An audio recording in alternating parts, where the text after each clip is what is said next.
आज आईपीएल सिर्फ एक क्रिकेट टूर्नामेंट नहीं बल्कि इंडिया का सबसे बड़ा स्पोर्ट्स फेस्टिवल बन चुका है। करोड़ों लोग 2 महीने तक टीवी और मोबाइल स्क्रीन से चिपक जाते हैं और अपनी फेवरेट टीम्स और प्लेयर्स को सपोर्ट करते हैं। आज आईपीएल की टोटल वैल्यूएशन $18 बिलियन क्रॉस कर चुकी है। लेकिन क्या आप बिलीव करोगे कि एक वक्त ऐसा भी था जब इसी आईपीएल के आइडिया को बीसीसीआई ने सीधा रिजेक्ट कर दिया था। तो आखिर एक रिजेक्ट हुआ आइडिया कैसे दुनिया की सबसे सक्सेसफुल क्रिकेट लीग बन गया? ये कहानी है आईपीएल और आईपीएल के आर्किटेक्ट कहे जाने वाले ललित मोदी की। क्रिकेट हमेशा से इंडियंस का ऑब्सेशन था, लेकिन 1983 में कपिल देव की कैप्टनसी में इंडिया ने पहला वर्ल्ड कप जीता और उस एक जीत के बाद क्रिकेट इंडिया का नेशनल स्पोर्ट्स ना होते हुए भी उससे कहीं ज्यादा बड़ा बन गया था। इंडियंस क्रिकेट को रिलीजन की तरह मानने लगे थे। इंडिया के पहले वर्ल्ड कप जीतने के बाद लेट 1980s में एक बहुत इंटरेस्टिंग चीज हो रही थी। क्रिकेट सिर्फ खेल नहीं रह गया था, वो एंटरटेनमेंट बन चुका था। क्रिकेट मैचेस का बड़ी बेसब्री से इंतजार होता था। लोग एक साथ बैठकर रेडियो पर पूरा मैच सुनते थे। लेकिन यहीं पर एक बड़ी प्रॉब्लम थी। उस समय तक लोग सिर्फ कमेंट्री सुनकर ही गेम एंजॉय कर पाते थे, लेकिन अपने फेवरेट क्रिकेटर्स को खेलते हुए नहीं देख सकते थे, क्योंकि उस वक्त टेलीविजन एक लग्जरी हुआ करता था और ज्यादातर इंडियंस इसे अफोर्ड नहीं कर पाते थे। फिर आया 1991 का दौर। इंडिया ने अपनी इकोनॉमी को ओपन किया, बहुत सारी फॉरेन कंपनीज इंडिया आने लगी और उसके बाद इंडिया में टीवी का एक नया दौर शुरू हुआ। टेलीविजन ने घर घर में अपनी जगह बना ली थी और इसी के साथ कंटेंट की भी डिमांड बढ़ने लगी थी और क्रिकेट एक रेडीमेड प्रीमियम कंटेंट था। पहले मैचेस सिर्फ डीडी नेशनल पर ही दिखाए जाते थे, लेकिन बीसीसीआई सडनली रियलाइज करता है कि उनके पास बहुत वैल्यूएबल टीवी राइट्स हैं। वहीं दूसरी तरफ यूएसए से वापस लौटने के बाद ललित मोदी अपनी फैमिली के ट्रेडिशनल बिजनेस से कुछ डिफरेंट करना चाहते थे। उनका इंटरेस्ट मैन्युफैक्चरिंग की बजाय एंटरटेनमेंट और मीडिया बिजनेस में था। साल 1993 में अपनी एक कंपनी शुरू की, मोदी एंटरटेनमेंट नेटवर्क के नाम से, और सबसे पहले डिज्नी चैनल के साथ 10 साल का कॉन्ट्रैक्ट साइन किया। इस डील से डिज्नी के शोज इंडिया में दिखाने का राइट मिल गया था। इस डील के बाद ESPN, जो कि एक स्पोर्ट्स चैनल था, उससे भी 10 साल का कॉन्ट्रैक्ट साइन किया। International sports events like football, basketball और टेनिस इंडिया में दिखाने के राइट्स मिल गए थे। इसके बाद 1994 में ललित मोदी ने ही बीसीसीआई और ESPN की ब्रॉडकास्टिंग राइट्स की डील में बहुत इंपॉर्टेंट रोल प्ले किया था। इस डील के बाद ललित मोदी की बीसीसीआई में अच्छी खासी जान पहचान हो गई थी और ललित मोदी ही वो पहले इंसान थे जिन्होंने आईपीएल का आइडिया पहली बार बीसीसीआई के सामने रखा था। पर तब आईपीएल का फॉर्मेट ODI फॉर्मेट का था, लेकिन बीसीसीआई ने इस आइडिया को उस टाइम पर ये बोलकर रिजेक्ट कर दिया था कि इससे बीसीसीआई का इंडिया में क्रिकेट पर कंट्रोल कम हो सकता है। लेकिन ललित मोदी क्रिकेट के फ्यूचर के बारे में बीसीसीआई से ज्यादा एम्बिशियस थे। उनके पास विजन था कि आईपीएल इंडियन क्रिकेट को किस तरह से ट्रांसफॉर्म कर सकता है, क्योंकि ललित मोदी ने अपनी यूएसए की पढ़ाई के टाइम देखा था कि फ्रेंचाइज लीग्स कितनी पॉपुलर और अट्रैक्टिव हैं ऑडियंस के लिए, और ये सेम चीज इंडिया में क्रिकेट के साथ भी की जा सकती है। और ललित को ये समझ आ गया था कि बिना पावर के इस लीग को शुरू करना इम्पॉसिबल है और पावर्स के लिए उन्हें बीसीसीआई में एंट्री लेनी होगी। इसके बाद ललित मोदी ने स्टेट एसोसिएशंस में अपने रिलेशंस एस्टेब्लिश करने शुरू किए। पंजाब, दिल्ली, उड़ीसा, वो हर स्टेट एसोसिएशंस में अपने रिलेशन बिल्ड कर रहे थे। तभी उनकी नजर पड़ती है राजस्थान क्रिकेट एसोसिएशन पर। ईयर 2000 के स्टार्टिंग तक डेकेड से राजस्थान क्रिकेट एसोसिएशन पर ऑलमोस्ट पूरी तरह से रुंगटा फैमिली का कंट्रोल था, लेकिन इसी टाइम ललित मोदी चुपचाप आरसीए के अंदर अपने रिलेशंस बिल्ड करने लगे थे। वो समझ चुके थे कि अगर इंडियन क्रिकेट में पावर चाहिए तो उन्हें पहले राजस्थान क्रिकेट एसोसिएशन को जीतना पड़ेगा, और ये सफर शुरू हुआ 2003 में राजस्थान के चीफ मिनिस्टर के इलेक्शन होने से। इस इलेक्शन में वसुंधरा राजे राजस्थान की चीफ मिनिस्टर बनती हैं और ललित मोदी ऑलरेडी उनके क्लोज फ्रेंड माने जाते थे। इस क्लोज फ्रेंडशिप का फायदा ललित मोदी को होता है 2005 में राजस्थान स्पोर्ट्स एक्ट पास होने से। ऑफिशियली रीजन दिया गया कि स्पोर्ट्स इलेक्शंस को ज्यादा डेमोक्रेटिक बनाया जा रहा है, लेकिन असली गेम यही था। इन नए लॉज ने पावर एलिट मेंबर से हटाकर डिस्ट्रिक्ट एसोसिएशंस को देनी शुरू कर दी थी, और Lalit Modi already district associations में अपना नेटवर्क बिल्ड कर चुके थे। तो जब पुराना मोनोपोली सिस्टम वीक हुआ और ललित ने एग्जैक्टली उसी लॉ का एडवांटेज उठाया, आरसीए के प्रेसिडेंट बन गए। ललित मोदी यहीं नहीं रुकने वाले थे। इसके बाद उनका नेक्स्ट टारगेट था बीसीसीआई, लेकिन अभी भी उनके पास वो पावर नहीं थी जिससे वो आईपीएल लॉन्च कर सके। 2005 में बीसीसीआई प्रेसिडेंट के इलेक्शन होते हैं। एक तरफ थे जगमोहन डालमिया के कैंडिडेट रणबीर सिंह महेंद्र और दूसरी तरफ थे एनसीपी पार्टी के नेता और महाराष्ट्र क्रिकेट एसोसिएशन के प्रेसिडेंट शरद पवार। ललित मोदी ने हर कोशिश की शरद पवार को ये इलेक्शन जिताने की।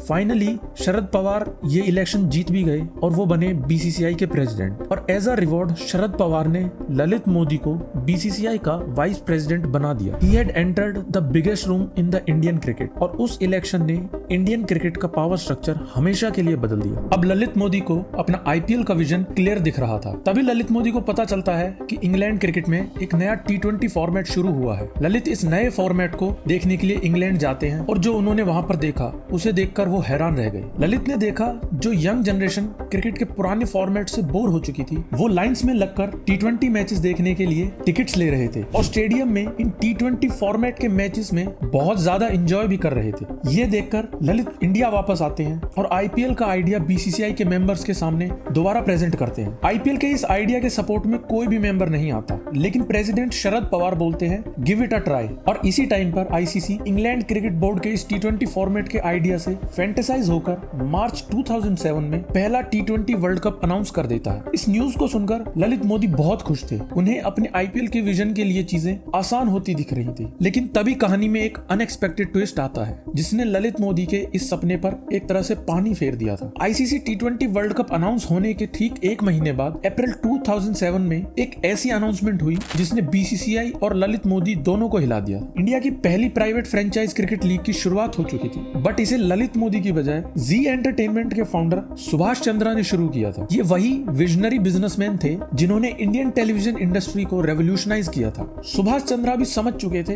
पूरी दुनिया में फ्रेंचाइज स्पोर्ट्स लीग्स चल रही हैं। NFL, EPL, NBA, हर लीग का एक ही स्ट्रक्चर था। City based teams, franchise ownership, star players बिना अपने नेशन को रिप्रेजेंट करे एक साथ खेलते थे और सुभाष चंद्रा भी यही क्रिकेट के साथ इंडिया में करना चाहते थे। T20 format, franchise teams, private ownership, players को अच्छी सैलरी। इसी के साथ आईसीएल ने कुछ इंटरेस्टिंग किया। आईसीएल ने उन प्लेयर्स को टारगेट किया जो किसी भी रीजन से इंटरनेशनल क्रिकेट में नहीं खेल पा रहे थे, चाहे वो रिटायर्ड प्लेयर्स हो या फ्रिंज प्लेयर्स यानी कि जो साइड बेंच पर बैठे रहते हैं। बीसीसीआई को ये सब खटक रहा था, लेकिन अभी आईसीएल का सबसे बड़ा मूव बाकी था। इस मूव से बीसीसीआई पूरी तरह हिल गया था जब इंडिया के only world cup winning captain Kapil Dev ICL के ब्रांड एम्बेसडर बने। और ये देख के बीसीसीआई के ऑफिशियल्स काफी टेंस होने लगे थे और इन्हीं ऑफिशियल्स में एक थे बीसीसीआई के वाइस प्रेसिडेंट ललित मोदी, जो खुद एक सिमिलर विजन लेकर चल रहे थे। बीसीसीआई और ललित मोदी घबरा गए थे। तभी बीसीसीआई ने आईसीएल को जून 2007 में अनऑथराइज्ड और रेबेल लीग डिक्लेयर कर दिया और साथ ही ये भी अनाउंसमेंट की जो भी इंडियन प्लेयर आईसीएल में जाएगा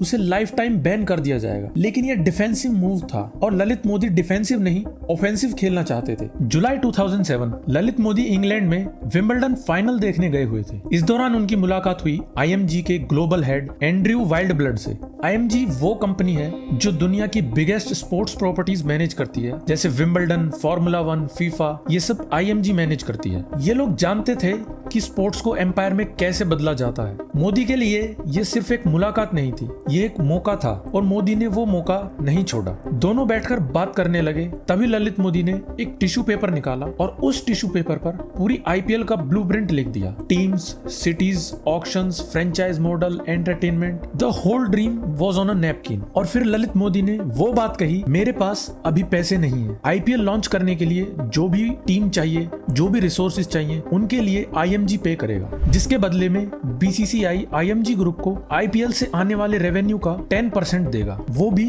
सिर्फ एक कंडीशन पर, इफ आईपीएल वर्क्स। और ललित मोदी का कॉन्फिडेंस देखकर उन्होंने हाँ कर दी। उस दिन आईपीएल की नींव रखी गई थी। अब तक सब कुछ ललित मोदी के प्लान के मुताबिक चल रहा था। T20 वर्ल्ड कप अनाउंस हो चुका था और ललित मोदी दिन रात आईपीएल को लॉन्च करने की तैयारियों में लगे हुए थे। वो इंडिया के बड़े बड़े बिजनेसमैन और बॉलीवुड सेलिब्रिटीज से मिल रहे थे, उन्हें फ्रेंचाइज क्रिकेट का कॉन्सेप्ट समझा रहे थे और आने वाले टीम ऑक्शंस के लिए कन्विंस कर रहे थे। लग रहा था कि आईपीएल की राह में अब कोई बड़ी रुकावट नहीं बची है। लेकिन फिर एक ऐसी खबर आई जिसने ललित मोदी को हिलाकर रख दिया। इंडिया के कई सीनियर प्लेयर्स ने आईसीसी के T20 वर्ल्ड कप में खेलने से मना कर दिया था। उस वक्त क्रिकेट की दुनिया में T20 को कोई सीरियस फॉर्मेट नहीं मानता था। एक झटके में आईपीएल का पूरा आइडिया शेकी लग रहा था। आखिरकार बीसीसीआई ने एक बड़ा फैसला लिया। बोर्ड ने एक यंग और इनएक्सपीरियंस टीम को साउथ अफ्रीका भेजने का डिसीजन लिया और उस टीम की कमांड दी गई एक ऐसे प्लेयर को जो आज तक इंडिया के लिए सिर्फ कुछ ही इंटरनेशनल मैचेस खेला था, महेंद्र सिंह धोनी। किसी को अंदाजा नहीं था कि यह फैसला इंडियन क्रिकेट का फ्यूचर बदलने वाला है। और फिर T20 वर्ल्ड कप शुरू होने के सिर्फ 2 दिन बाद 13 सितंबर 2007 को बीसीसीआई ने ऑफिशियली आईपीएल अनाउंस कर दिया। दिया। इसी बीच साउथ अफ्रीका में इंडियन टीम अपना कैंपेन शुरू कर चुकी थी। यंग टीम काफी बेटर परफॉर्म कर रही थी और प्लेयर्स का कॉन्फिडेंस बढ़ाने के लिए ललित मोदी ने एक ऐसी अनाउंसमेंट की जो क्रिकेट में पहले कभी नहीं हुई थी। उन्होंने टीम से कहा, जो भी प्लेयर इस वर्ल्ड कप में एक ओवर में 6 सिक्सेस मारेगा या एक ओवर में 6 विकेट्स लेगा, उसे मैं अपने खुद के पैसों से एक पोर्शे गाड़ी गिफ्ट करूंगा। ये सुनकर ड्रेसिंग रूम में हंसी की लहर दौड़ गई। प्लेयर्स को लगा ये तो प्रैक्टिकली इम्पॉसिबल है, लेकिन क्रिकेट का सबसे खूबसूरत पहलू ही ये है, कभी कभी इम्पॉसिबल भी रियलिटी बन जाता है। और फिर 19 सितंबर 2007 को आया वो इंडिया वर्सेस इंग्लैंड का मैच, जिसके बाद T20 क्रिकेट का इतिहास हमेशा के लिए बदलने वाला था। मैच के दौरान इंग्लैंड के एंड्रयू फ्लिंटॉफ और युवराज सिंह के बीच गर्मा गर्मी हो गई। दोनों ने एक दूसरे को कुछ कहा, लेकिन युवराज को गुस्सा आ गया और युवराज ने फ्लिंटॉफ की तरफ देखकर कहा, ब्रिंग योर बेस्ट बॉलर। अगला ओवर लेकर आए स्टुअर्ट ब्रॉड और फिर जो हुआ, That's huge. 6 ball. 3 in a row. It's 4 in a row. 5 of the inning. 6 sixes in an over. Yuvraj Singh ने एक ही ओवर में 6 सिक्सेस लगा दिए थे। ये खबर पूरे इंडिया में आग की तरह फैल चुकी थी, लेकिन कहानी अभी खत्म नहीं हुई थी।